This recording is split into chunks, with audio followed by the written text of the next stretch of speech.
Hallo meine Lieben, heute habe ich 2 Videos für euch, um Fragen zu beantworten, die ich in den Kommentaren gekriegt habe. Und hier auch wirklich der Aufruf, wenn ihr Fragen habt zu meinen Videos und da irgendwas nicht klar ist, schreibt die mir in die Kommentare, ich versuche die wirklich zu beantworten. Und wenn ich das im Kommentar selber nicht machen kann, dann versuche ich jeweils ein kleines Video dazu zu machen, um das zu erklären.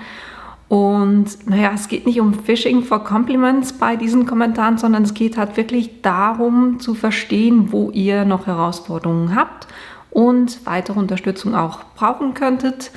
Von dem her schreibt auch immer, wenn ihr irgendwo eine Frage habt, das in die Kommentare rein. In diesem Video heute geht es darum, um den Unterschied zwischen JPEG, PNG und SVG-Files, und zwar aus Sicht des Plottens, damit ihr da noch bessere Plotter-Ergebnisse bekommt. Mehr dazu gleich nach dem Intro.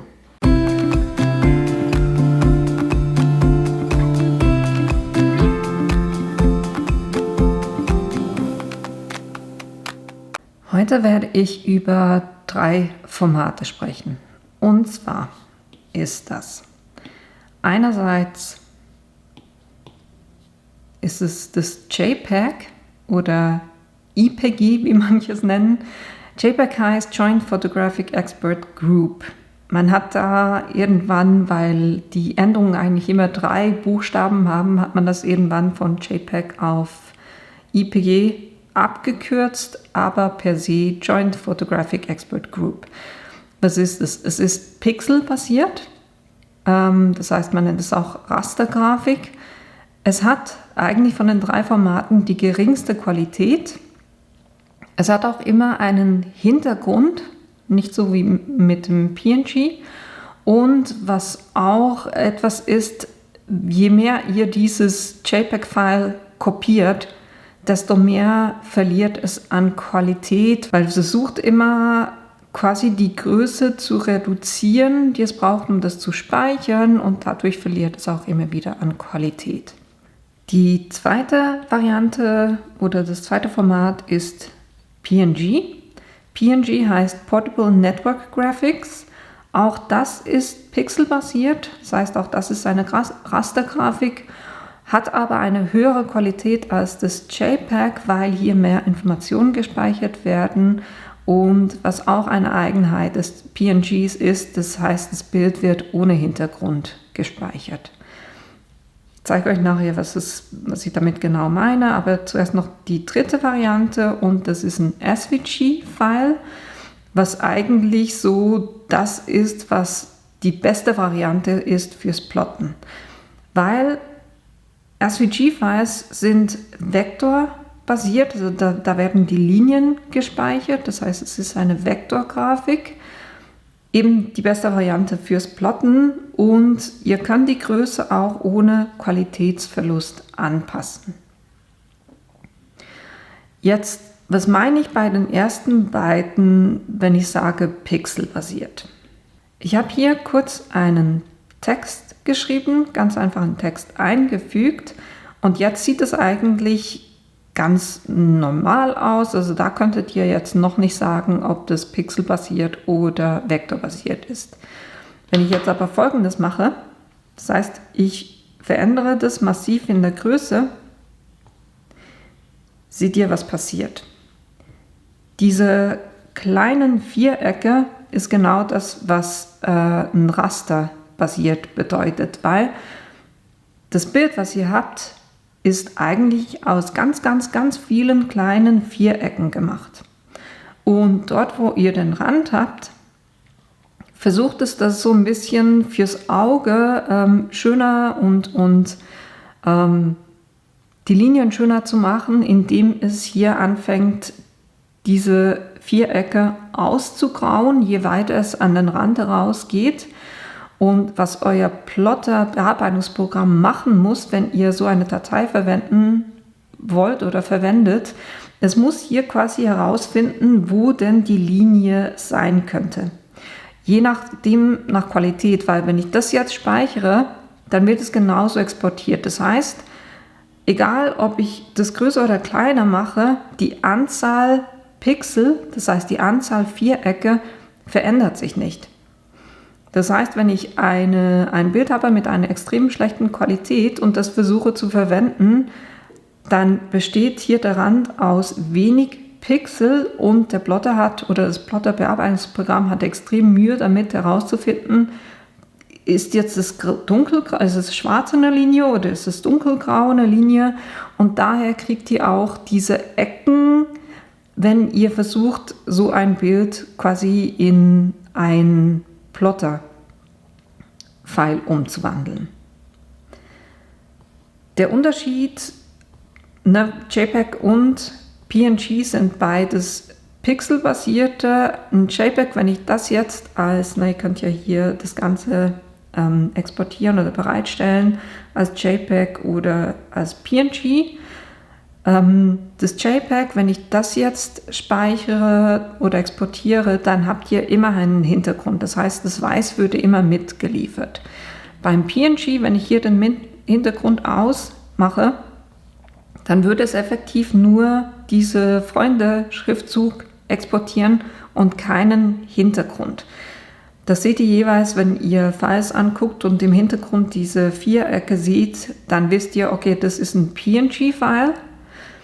Und wenn ich das jetzt selbst als JPEG, also wenn ich hier den Hintergrund aus habe und das als JPEG exportiere, fügt es mir einfach einen weißen Hintergrund dazu. Wenn wir das versuchen, in unser Plotter-Programm zu importieren, beim Brother Canvas, der unterscheidet nicht zwischen JPEG und PNG, sondern der nimmt dann halt einfach ein Bild und versucht, diese Linie zu finden. Das heißt, da ist es eigentlich am besten, wenn ich einen möglichst hohen Kontrast habe. Das heißt, Schriftzug oder die Silhouette von dem Motiv, was ihr habt, wenn das schwarz ist und der Hintergrund weiß, das ist eigentlich die beste Voraussetzung für den Plotter oder für das Plotterbearbeitungsprogramm und auch, wenn es eben eine hohe Qualität hat. Das heißt, wenn es möglichst viele Pixel hat und das nicht schon per se verschwommen ist, sondern hier wirklich eine gute Qualität habt, das ist eigentlich die beste Voraussetzung für den Brother Canvas. Bei der Cricut Joy ist es ein bisschen ein Unterschied, weil der kann effektiv unterscheiden zwischen JPEG und PNG. Das heißt, dasselbe, was ich jetzt für den Plotter gesagt habe, mit der Qualität und dem Kontrast, gilt auch für die Cricut Joy, wenn ihr ein JPEG habt. Aber er kann halt einfach auch PNGs lesen.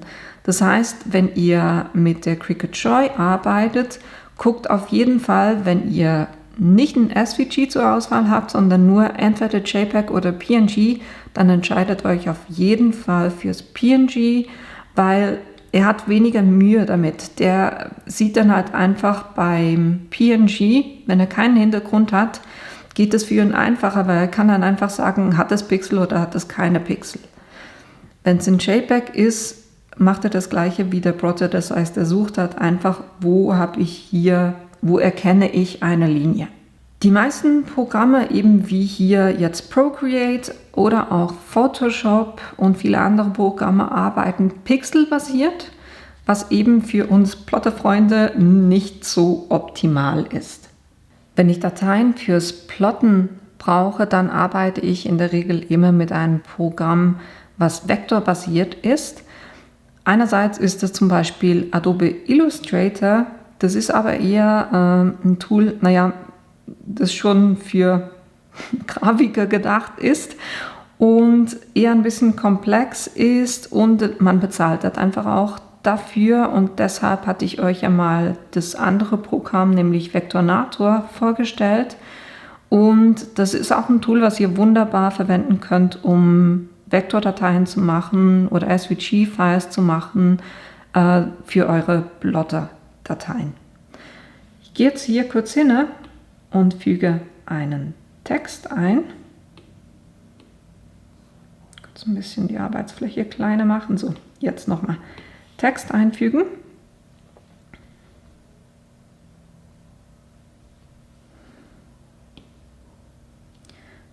Jetzt sieht es eigentlich nicht anders aus das, was wir mit Procreate gemacht haben. Ich verändere jetzt hier kurz noch die Farbe, damit ihr seht, den Rest besser seht, was ich euch zeigen will. Das ist jetzt kurz rosa. Sieht immer noch eigentlich gleich aus, aber was ich jetzt mit dem Pfeil machen kann, ich kann daraus Vektor aus Text erstellen. Und jetzt seht ihr, was es gemacht hat. Es hat effektiv Linien um den Text herum gebildet und so habe ich eigentlich wunderbar die Schneidelinien. Was wir immer daran denken müssen, ist, wenn wir solche Files machen, ist das wieder zu verbinden, weil sonst würde es euch jetzt hier zwischen den Buchstaben immer diese Sachen ausschneiden. Das wollen wir natürlich nicht, deshalb verbinden. Und jetzt seht ihr, dass ihr wunderbar eine schöne Datei habt, wo ihr das wunderbar ausplotten könnt. Weil was ihr hier machen könnt, ihr könnt es effektiv dann exportieren und hier seht ihr als SVG-File. Und das dann als SVG-File auch wieder auf den Plotter importieren. Wenn das ganze Importieren von Dateien für euch neu ist, ich habe da auch schon Videos dazu gemacht für den Plotter und für auch die Cricut Joy, die verlinke ich euch hier oben.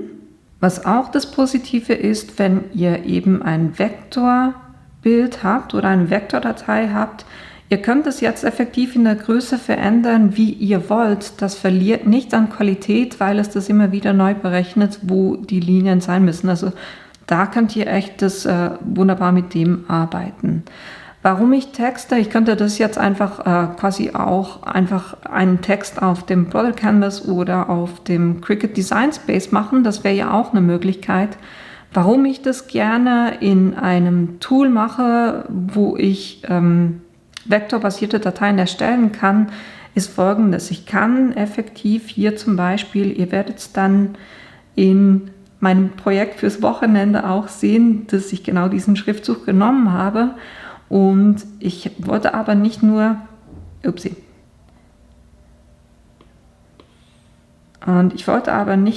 diesen Schriftzug haben, sondern ich wollte hier noch schöne geschwungene Linien auf beiden Seiten haben und da könnt ihr effektiv mit dem Pinsel halt einfach hingehen und quasi noch etwas ergänzen und das dann auch wieder markieren und quasi wieder verbinden und dann habt ihr genau gleich wie vorhin ist das dann Bestandteil von eurer Schnittdatei. Das ist ein Grund, das heißt, ich kann das Ganze noch weiter bearbeiten, aber selbst wenn ich nur den Text selber verwende, habt ihr immer noch bei Texten, ich gehe jetzt kurz hin und mache nochmal eine neue Ebene.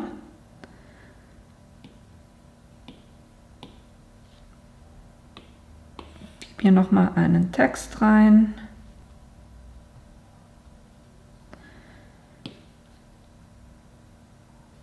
Und den will ich jetzt auch noch bearbeiten. Das heißt, wenn ich jetzt zum Beispiel eine Schriftart habe, wie, was nehmen wir da? Nehmen wir Hey Charlie.